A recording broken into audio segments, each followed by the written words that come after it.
Holocausto nazi. Fue la persecución y aniquilación sistemática de los judíos europeos por parte de la Alemania nazi y sus colaboradores entre 1933 y 1945. Los miembros de la comunidad judía representaron las víctimas principales. 6 millones fueron asesinados. Los romaníes gitanos, las personas con discapacidades físicas y mentales y los polacos también fueron objetivo de destrucción o matanzas por pertenecer a una determinada raza, etnia o nacionalidad. Esta persecución y exterminio del pueblo judío fue llamada por los nazis como la solución. Con la llegada de Hitler al poder, gobierno alemán, como consecuencia los judíos pierden sus derechos civiles, son excluidos de las profesiones, se les prohíbe tener tierras, sus negocios o empresas son asaltadas y destruidas por los soldados nazis. ¿Pero cuál es la razón? Después de la Primera Guerra Mundial, Alemania vive una gran crisis económica. No solo vive la humillación a la que fue sometida tras la derrota en la Gran Guerra y las condiciones del Tratado de Versalles, sino que comienza a vivir gran pobreza y desempleo. Se calcula que casi la mitad de la población se encuentra desempleada. Hitler culpa a los judíos de la crisis que vive Alemania, ya que por el contrario, los judíos habían logrado acumular riqueza, eran banqueros y grandes empresarios. A esto se suman sus políticas e ideas antisemitas. Consideraba que la raza aria, de la cual se originó la antigua Alemania, era superior a todas las razas, y por el contrario, la raza semita, judíos, era una raza inferior. Por tal razón debía ser exterminada.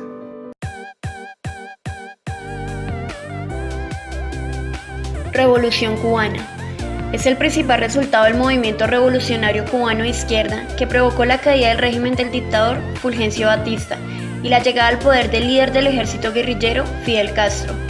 Los orígenes del proceso revolucionario cubano se encuentran en la frustración de la independencia de la isla a fines del siglo XIX.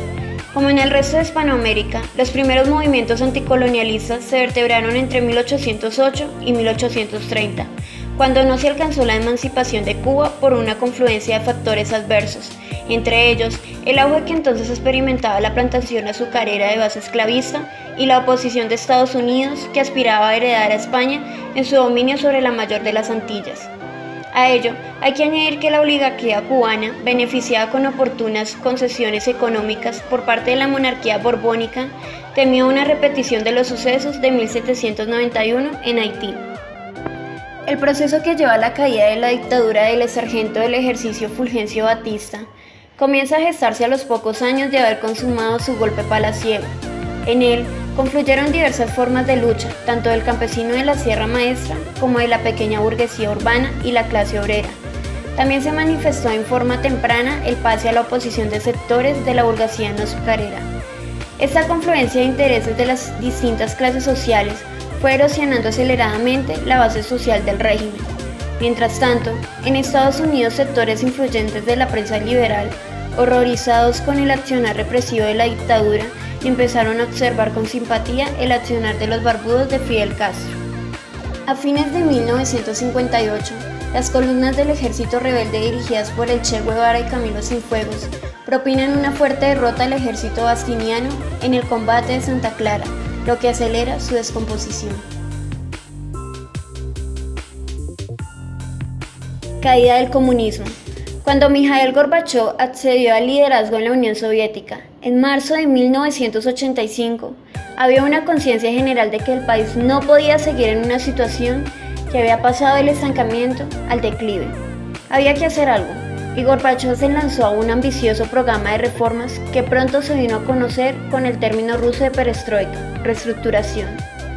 Gorbachov creó distintas reformas con cambios muy atrevidos, reformas parciales, tendentes a introducir elementos de la economía de mercado y a integrar más plenamente la economía soviética en la internacional.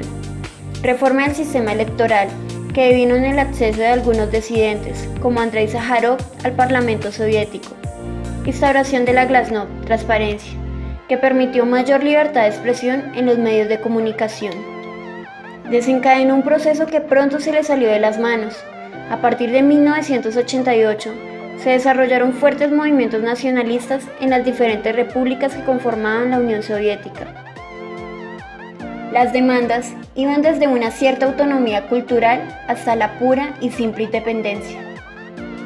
Mientras tanto, en las democracias populares, las reformas de Gorbachov y su promesa de no intervenir militarmente en ningún caso desencadenaron un vasto movimiento democrático. La pionera fue Polonia, donde en 1988 se instauró el primer gobierno no comunista desde la Segunda Guerra Mundial. En 1989, en un espectáculo que dejó atónito al mundo, las dictaduras comunistas en la Europa central y oriental cayeron una tras otra. El momento clave, que se convirtió en el símbolo del fin del bloque soviético, fue la caída del muro de Berlín el 9 de noviembre de 1989.